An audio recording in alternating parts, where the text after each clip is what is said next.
প্রিয় দর্শক সকলকে আমার চ্যানেল ইলেকট্রিক ইনসাইটের প্রথম ব্লকে স্বাগত জানাই। আমি এজিএম হিসেবে ভোলাহাট জোনাল অফিসে কর্মরত আছি। আশা করি আপনারা পুরো ভিডিওটি দেখবেন এবং সবাই সাবস্ক্রাইব করে নতুন ভিডিও দেখতে পারবেন। পুরো ভিডিওটি না টেনে দেখার জন্য করা হলো। আশা করি আপনারা পুরো ভিডিওটি দেখলেও উপকৃত হবেন। আমার চাকরি জীবনের 11 বছরের অভিজ্ঞতা থেকে এবং 2বার বিদেশে প্রশিক্ষণ, দেশের বিভিন্ন প্রশিক্ষণের অভিজ্ঞতা থেকে এই ভিডিওটি তৈরি করেছি। ভাষাগত অথবা কারিগরি ভুল হলে সকলকে ক্ষমা সুন্দর দৃষ্টিতে দেখার জন্য বিশেষভাবে অনুরোধ করা হচ্ছে।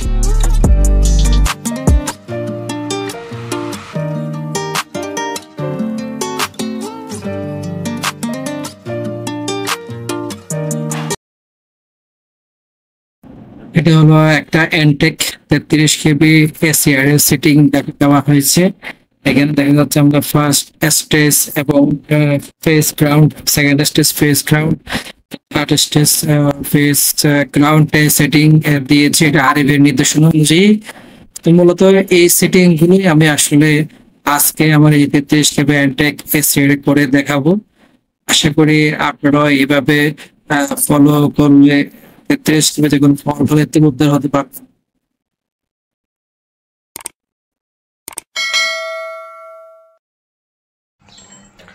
এটা একটা 33 কেবি এনটেক এসিআর।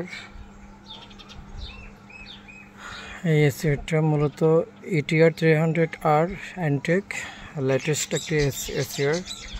আর এটা হলো কন্ট্রোল প্যানেলের যে সিরিয়াল নাম্বার, এটা হলো ETR 300R 2022 সালের। এটা 33 কেবি এসিআর।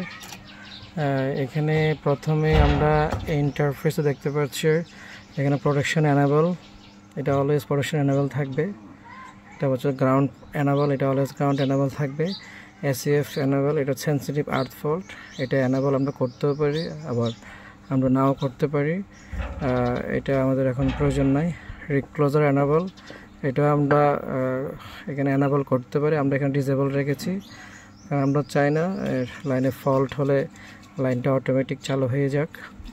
তারপর কন্ট্রোল লকড, এটা আমরা লক করব না কারণ আমাদের কন্ট্রোল সিস্টেম অলওয়েজ চালু থাকবে। রিমোট এনেবল, এটা অন করলে আমাদের রিমোটলি কাজ করবে, বাট আমাদের এখানে ম্যানুয়ালি সব কাজ করা হয়। তারপর এখান থেকে আমি গ্রুপ সিলেক্ট করতে পারি। লুপ কন্ট্রোল এনেবল, এগুলো সব আমরা ডিসেবল রেখেছি। হটলাইন ট্যাগটা আমরা দিতে পারি, তাহলে কিন্তু কোনো এসিআরটা কিন্তু ক্লোজ ওপেন হবে না। এখানে এটা দিয়ে ব্যাটারি টেস্ট করতে পারি, তারপর ট্রিপ টেস্ট ল্যাম্প করতে পারি, তারপর সকল টেস্টগুলো আমরা রিসেট করতে পারি এখান থেকে। আর এখানে অক্সিলারি 1 বা অক্সিলারি 2 আমরা যেটা চালু রাখবো সেটা আমরা রাখতে পারি। এখানে আমরা 2টা ডিসেবল রেখেছি। আর এটা হচ্ছে ক্লোজ, মানে লাইনটা এখন চালু। আর এটা হচ্ছে ওপেন, মানে লাইনটা আমি যদি ওপেন করি এখানে লাল বাতি আসবে, তখন লাইনটা কিন্তু বন্ধ। আর এখানে আমরা দেখছি আমরা এখানে সেট গ্রুপ, এখানে আমরা 1 নম্বর গ্রুপে আমাদের বাতি জ্বলছে, এটা 1 নম্বরের সেট করা আছে। আমি চাইলে এটাকেও পরিবর্তন করতে পারি, সামনে দেখাবো। এখানে দেখা যাচ্ছে এসি সাপ্লাই ওকে, চার্জারও বাতি সবুজ বাতি জ্বলছে, মানে এটাও চলছে ওকে। ব্যাটারিও ওকে আছে, এটাও ব্যাটারি চার্জ নিচ্ছে। আর এখানে কোনো রিভার্স পাওয়ার, মানে উল্টো দিয়ে কোনো পাওয়ার যাচ্ছে না। তো মোটামুটি এটাই হলো আমাদের ইন্টারফেস। এখানে যখন ফল্ট হবে, যেমন এখানে 51 TOC আর 50 TOC। 51 হচ্ছে ফার্স্ট স্টেজ, যেটা আমরা ইনস্ট্যান্স ফল্ট বলি, আর 50 হচ্ছে সেকেন্ড স্টেজ, যেটা হচ্ছে যে আমরা হাই কারেন্ট ফল্ট বলি। আর এখানে ABC গ্রাউন্ড, কোন ফেজে কখন ফল্ট হচ্ছে সেটা আমরা এখান থেকে পেতে পারি, যে FSA ফল্ট বা BFSA ফল্ট বা কোন ফেস টু ফেস ফল্ট বা গ্রাউন্ড ফল্ট, আর্থ ফল্ট হলে জিতে সিগন্যাল দেখাবে। আর এখানে যদি কোনো কারণে আমাদের এসিআর যদি কোনো লক পড়ে যায়, তাহলে মেকানিক্যাল লক কিন্তু এখানে বাতি চলবে, তখন কিন্তু এসিআরটা কিন্তু ক্লোজ করা যাবে না। আমাদের এসিআর বোর্ডে কিন্তু উপরে এটা এখন বর্তমানে ক্লোজ অবস্থায় আছে, জানি না দেখা যাচ্ছে কিনা রোদের কারণে, বর্তমানে ক্লোজ অবস্থায় আছে। আর এটা হচ্ছে আমাদের একটি 33 কেবি এনটেকের একটি প্যানেল। তো আমরা প্রথমে যাই আমাদের যখন এই সেটটা যখন আমরা চালু করব তখন এই কন্ডিশনে থাকে। মূলত এখানে 3 ফেজে এম্পিয়ার শো করে, তারপর হলো যে এখানে 3 ফেজে ভোল্টেজ শো করছে। আমি যদি প্রোডাকশন সেটিং করতে যাই, যেহেতু আমার এখানে প্রোডাকশন এনেবল আছে, লাল বাতি জ্বলছে, তাহলে আমি এখানে যাব। প্রথমে আমি কোথায় যাব? আমি এখানে ফাংশনে যাব। ফাংশনে গিয়ে আমরা এখানে গ্রুপে যাব, গ্রুপ সেটিংয়ে আমি এন্টার দিব। এই যে এখানে এন্টার দিলাম। এন্টার দেওয়ার পর আমি গ্রুপ 1-এ যাব। যেহেতু গ্রুপ 1 আমার সেট করে দেওয়া আছে, তাহলে আমি এই গ্রুপ 1-এ ঢুকলাম। ঢোকার পর আমি রিক্লোজারে ঢুকলাম। রিক্লোজারে ঢোকার পর অটো রিক্লোজার আমি এখানে রিক্লোজার ডিসেবল রেখেছি। অটো রিক্লোজার আমি কোনো ধরনের সিগন্যাল দিব না, কারণ আমি অটো রিক্লোজারে আমি যদি এখানে কোনো সেটিং দিই, ফাংশন আমি যদি সেটিং দিয়ে রাখি, আমার এখানে যদি এনেবল করা আছে, কিন্তু আমার এখানে ডিসেবল করা, যার ফলে এটা কাজ করবে না। আমি যদি এখানে কোনো সেটিং দিয়ে রাখি, তাহলে কিন্তু এটা ফল্টের পরে কিন্তু অটোমেটিক আমার কমান্ড অনুযায়ী সে নিজে চালু হয়ে যাবে। তো আমি এখান থেকে বের হয়ে গেলাম। আমি মূলত আমার ওভার কারেন্ট যেটা প্রোটেকশন সেটিং আমরা এখানে দিব, টাইম ওভার কারেন্ট ফেজ এ। আমি এখানে ঢুকলাম এন্টার দিয়ে। এই যে আমি এন্টার দিয়ে ঢুকলাম। ঢোকার পর এখানে ফেজ ফার্স্টে আমি কিন্তু ফাংশন ট্রিপ রেখেছি। ট্রিপ মানে হচ্ছে যেটা ট্রিপ করবে পিক আপ, কারণ আমি 160, অর্থাৎ এটা যেহেতু 33 কেবি 20 অ্যাম্পিয়ারে যদি আমি 1 মেগাওয়াট ধরি, তাহলে এটা 8 মেগাওয়াটে সেটিং করা আছে। কার্ভ হচ্ছে ISCNI আছে। আর আমি এখানে টাইম ডায়ালে 0.07 রাখছি, অর্থাৎ 0.07 সেকেন্ডে আমার কিন্তু 160 অ্যাম্পিয়ারের যদি উপরে যায়, 160 অ্যাম্পিয়ারের উপরে গেলে কিন্তু এই 0.07 পর্যন্ত সময় দেখবে। এরপরে কিন্তু সে অটোমেটিক ট্রিপ করে যাবে, আবার কারেন্টে ট্রিপ করে যাবে। এটা আমরা ডিপেন্ড করে মূলত এই 33 কেবি কত লোড, তার উপর ডিপেন্ড করে এই সেটিংটা করা হয়। তো এইখানে মোটামুটি টাইম ডায়াল এগুলোই সেটিং করা হয়, আর কোনো কিছু প্রয়োজন নাই। তারপর আমরা ফেজ ডিলে তো আমরা সেম সেটিং দিয়ে দিব, একেবারে সেম সেটিং, আপনারা দেখতে পাচ্ছেন, সেম সেটিং দিয়ে দিলাম। আচ্ছা, এরপরে আমরা হচ্ছে ফেজ ফার্স্ট, এটা মাইনাস, এটা হচ্ছে যে নেগেটিভ ডিরেকশনে যদি কোনো কারেন্ট যায়, সেটা যদি আমি অ্যানাবল করতে চাই, তাহলে আমরা এখানে সেটিং দিব। যেহেতু আমরা এটা একদিকে বিদ্যুৎ যাচ্ছে, সুতরাং আমরা নেগেটিভগুলো আমরা সব ডিসেবল রাখবো, এখানে সব ডিসেবল রাখা হয়েছে। তারপর দেখেন, এরপর আমি হচ্ছে যে ফেজ গেল, এরপর হচ্ছে গ্রাউন্ড সেটিং করব সেমভাবে। গ্রাউন্ড ফার্স্ট হলো ফাংশন ট্রিপ করা, আর আমি এখানে 8-40 রাখছি। কার্ভ হচ্ছে ISCNI কার্ভ হচ্ছে ISC স্ট্যান্ডার্ড, এবং এখানে আমি টাইম ডায়ালে 0.05 রেখেছি। আর বাকিগুলো সব কিন্তু সেম 00 অবস্থায় আছে। আরগুলো সেটিং না করলেও হবে। সেম গ্রাউন্ড দিলে তো সেমভাবে আপনি ফাংশন ট্রিপ পিক আপ 40 আছে, আর কার্ভ ISCNI দেওয়া আছে, টাইম ডায়াল 0.05, আর বাকিগুলো সব সেম। আগের মতো এগুলো সব ডিসেবল করে রাখা হয়েছে।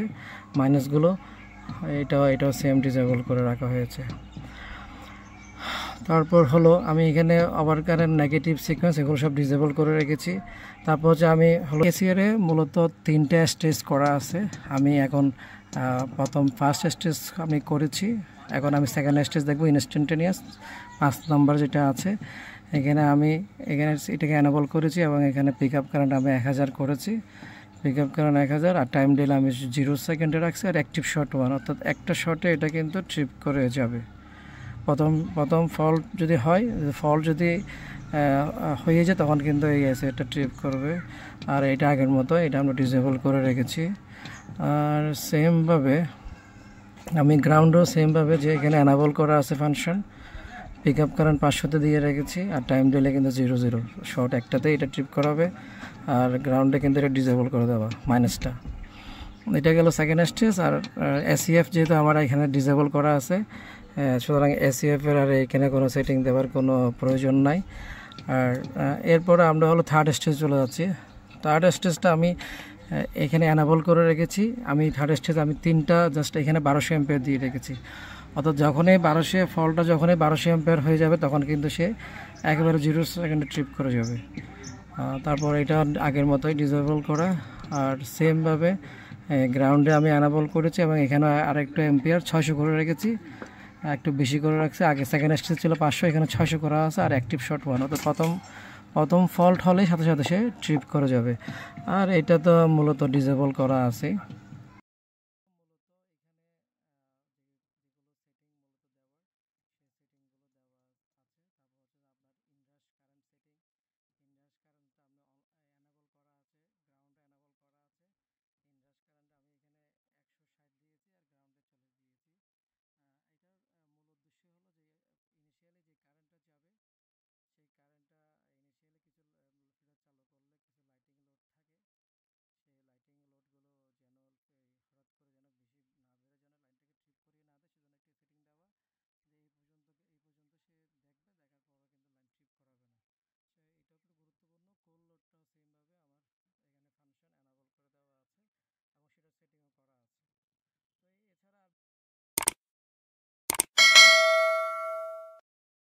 আমরা এই ইভেন্টে গিয়ে কিন্তু জাস্ট এই যে ফল্ট 2 নম্বরের ফল্ট, এই ফল্টে আমি এন্টার দিলে কিন্তু এখানে আমি ফল্ট পাচ্ছি।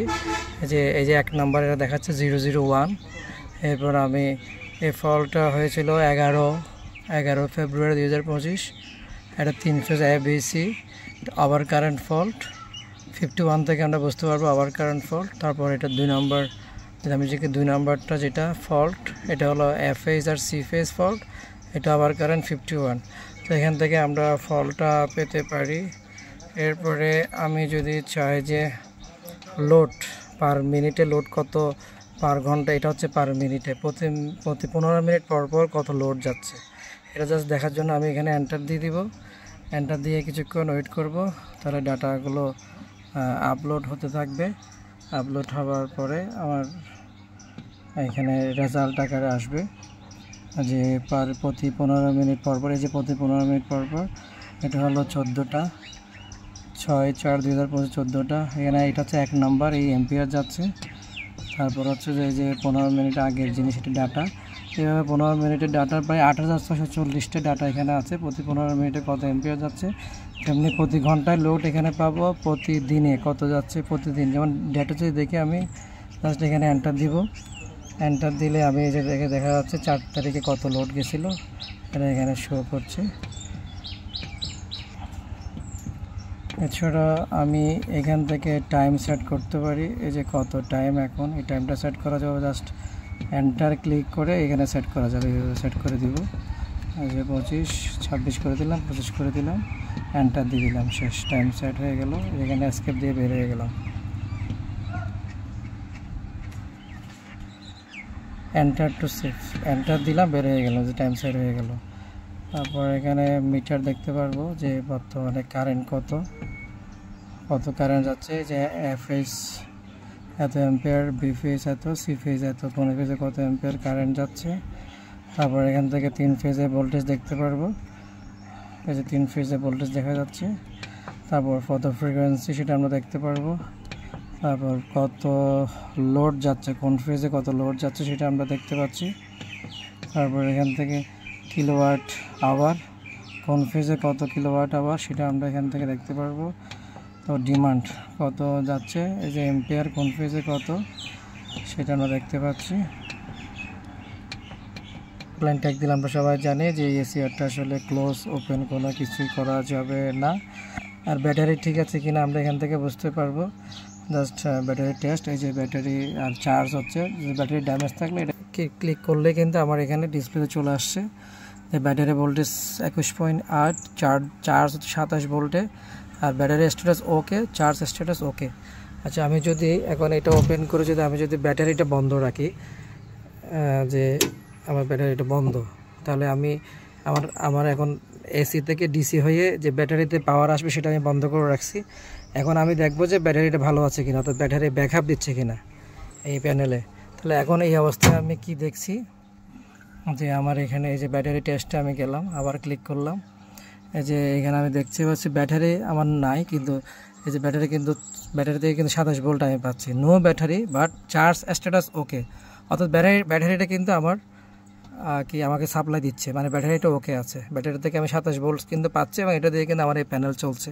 ব্যাটারি যদি নষ্ট হয় তাহলে এখানে 0 ভোল্ট দেখাবে, এই প্যানেল কিন্তু অ্যাক্টিভ হবে না। এটা হলো সিটি কানেকশন, তারপর এখানে হচ্ছে পিটি কানেকশন, তারপর এখানে ডিসি 12 ভোল্ট ডিসি ইনকামিং, আর এটা হচ্ছে পাওয়ার ইন আর এসি পাওয়ার ইন এখানে। আর এখানে আছে 12 24 ভোল্টের দুটো ব্যাটারি হচ্ছে যে এটা ক্লোজ অবস্থায় আছে, ডিসি এই ব্যাটারি পাওয়ার, আর এটা হচ্ছে আমার এসি পাওয়ার। আমি ডিসি এসি দুইটাই চালু রাখলে দেখতে পারি, আমি যে কোনো একটা বন্ধ করলেও কিন্তু আমার এটা চালু থাকবে আর কি, আমার প্যানেল চালু থাকবে। আর এটা হলো আমাদের ক্যাপাসিটর। আর এখানে একটা জিনিস লক্ষ্য করবেন যে এখানে একটা ফিউজ লাগানো আছে, এই ফিউজ পড়ে গেলে কিন্তু ব্যাটারি আর চার্জ হবে না। আর এই জিনিসটা হলো সার্চ প্রোটেক্টিভ ডিভাইস, এই যে সার্চ প্রোটেক্টিভ ডিভাইস, কখনো আবার ভোল্টেজ গেলে কিন্তু এখানে কালার চেঞ্জ হয়ে যাবে, এটা লাল কালার হয়ে গেলে কিন্তু এটা রিপ্লেস করতে হবে। আচ্ছা, এবার আমরা এখানে দেখব এই গ্রুপগুলো কিভাবে চেঞ্জ করা যেমন এখানে 1 নম্বর গ্রুপে আছে, এই 1 নম্বর গ্রুপে অনুযায়ী আমরা এখানে এখানে গ্রুপ সেটিংয়ে গিয়ে আমরা কিন্তু 1 নম্বর গ্রুপে সকল সেটিং দেওয়া হয়েছে। এই যে রিক্লোজারে গেলে এখানে ওভার কারেন্ট থেকে শুরু করে সব সেটিং কিন্তু গ্রুপ 1 দেওয়া আছে। এখন আমি যদি চাই গ্রুপটা চেঞ্জ করতে, তাহলে আমি কীভাবে চেঞ্জ করব? আমি নর্মাল ডিসপ্লেতে চলে আসলাম, এখানে গ্রুপ 1-এ লাল বাতি জ্বলছে। আমি শুধুমাত্র এই যে এখানে গ্রুপ সিলেক্ট এখানে করে দিলাম, এটা জাস্ট চেপে ধরলে হবে যে 2 নম্বর গ্রুপে চলে গেল। এখন আমি 2 নম্বর গ্রুপে গিয়ে এন্টার দিলে আমার কিন্তু গ্রুপ এই যে 2 সেট হয়ে গেল। এখন আমি যদি আবার আমি এই ইয়াতে গিয়ে এসকেপে গিয়ে আমরা গ্রুপ সেটিং এখন 2 করে দিলে কিন্তু আমার গ্রুপ 2 এখানে প্রোডাকশন কাজ করবে, অ্যানাবল হয়ে যাবে। এখন আমি যদি চাচ্ছি না, আমি এখন আগের মতো চলে যাব, গ্রুপ 1-এ চলে যাব, যেহেতু আমার সকল সেটিং গ্রুপ 1-এ দেওয়া। ফার্স্ট নর্মালি আমি গ্রুপ সিলেক্ট করে এখানে বাতি জ্বলছে, তারপরে আমি দেখেন এই যে এখানে আমি এই যে চেঞ্জ, এই যে শুধু ক্লিক করছি আর চেঞ্জ হচ্ছে, ক্লিক করছি চেঞ্জ 4, এই যে 5, এই যে 6, এই যে 1-এ আমি আনার পরে এখন কী করলাম, এন্টার দিয়ে দিলাম, তাহলে আমার গ্রুপটা কিন্তু 1-এ সেট হয়ে গেল আর কি। আর এখানে কিছু কোয়েশ্চেন থাকে এই এসিআর, যেটা বড় সমস্যা, এটা হচ্ছে mechanical lock, close block, open block. যদি কোনো কারণে আমার এই যে এসিআর যেটা দেখতে পাচ্ছেন এখান থেকে দেখা যাচ্ছে না ভালো করে, এই এসিআরের বোর্ডে কোনো কারণে যদি ব্লেড ভিতরে যদি ক্লোজ না হয়, তাহলে এই এসিআরটা কিন্তু এখানে ওপেন ব্লক উঠে যাবে এবং এটা কোনোভাবে কিন্তু আপনি ক্লোজ করতে পারবেন না। তখন কিন্তু এই এসিআর চালু হবে না, তখন আপনাকে ওই উপরে ওইটা খুলে কিন্তু এখানে অ্যাডজাস্ট করতেই হবে, না হলে কিন্তু এটা ক্লোজ করা কোনোভাবেই যাবে না। অনেক সময় এসিআর আমরা ওপেন ক্লোজ করতে পারি না, তখন আমাদের করণীয় কি? আমরা তখন কিছু জিনিস টেকনিক করতে পারি, যে আমরা জাস্ট যদি এখানে এই যে এখানে ব্যাটারি আছে আর এখানে হচ্ছে এসি সাপ্লাই, আমরা যদি এসি সাপ্লাই অফ রেখে আমরা ওপেন ক্লোজ করতে পারি। কারণ অনেক সময় দেখা যায় কি পাওয়ার সার্কিট, এই যে পাওয়ার সার্কিটে এসি সাপ্লাইয়ে কোনো সার্কিটের ফল্ট হলে কিন্তু তখন আর এটা কিন্তু এসি দিয়ে কাজ করবে না, তখন আমাকে এই ব্যাটারি দিয়ে এটাকে ফাংশন করতে হবে, তখন কিন্তু কাজ করতে পারে। আবার এমন হতে পারে এই যে এই ব্যাটারিটা কিন্তু শর্ট হয়ে গেছে, এই ব্যাটারির কারণে কিন্তু এসির ক্লোজ হচ্ছে না, তখন আমি জাস্ট ব্যাটারিটা অফ রাখবো আর এটা এসি সাপ্লাই অন করে দিব, তাহলে আমি কিন্তু আমার এই এসি আর কাজ করতে পারে। অনেক সময় দেখা গেল যে এই যে ফিউজটা দেখতে পাচ্ছেন, এই ফিউজটা অনেক সময় ওপেন হয়ে যায়, ওপেন হয়ে গেলে কিন্তু এই ব্যাটারি কিন্তু চার্জ হবে না, তখন এটা কিন্তু খেয়াল রাখতে হবে যে এটা ঠিক আছে কিনা। তারপর হলো যে এই জিনিসটা, এই যে এখানে এটা দেখছেন এই যে এই তারটা কিন্তু সবসময় আর্থিংয়ের তার, এটা কিন্তু সবসময় দেখতে হবে যে এটা আর্থ করা আছে কিনা, এটা না থাকলে কিন্তু এসিআর কিন্তু শর্ট হয়ে যেতে পারে। আর আরেকটা বড় সমস্যা হতে পারে যে দেখা যাচ্ছে ক্যাপাসিটর যদি কোনো কারণে যদি ফল্ট হয়, তাহলে কিন্তু এই এসিআর কিন্তু ওপেন ক্লোজ কোনোভাবেই হবে না, তাহলে এটাও চেঞ্জ করলে সেক্ষেত্রে সমাধান হয়ে যেতে পারে। আর এরপর যদি সমাধান না হয়, তাহলে লাস্ট সমাধান হলো এই যে পাওয়ার সার্কিটের এইটা খুলে এর ভিতরে দেখা যে এর ভিতরে কোনো ক্যাপাসিটর বা রেজিস্টর বা কোনো আইসি শর্ট আছে কিনা, যদি সেই ফল্টটা খুঁজে বের করতে পারেন, তাহলে হয়তো এই এসিআরটা ক্লোজ করা বা ওপেন করা যাবে আর কি। ধন্যবাদ সকলকে। যদি ভিডিওটি ভালো লেগে থাকে তাহলে আমার চ্যানেল ইলেকট্রিসিটি ইনসাইটে সাবস্ক্রাইব করে দিবেন এবং কমেন্ট সেকশনে অবশ্যই মূল্যবান মতামত দিবেন, তাহলে আমি আরো নতুন ভিডিও বানাতে পারবো।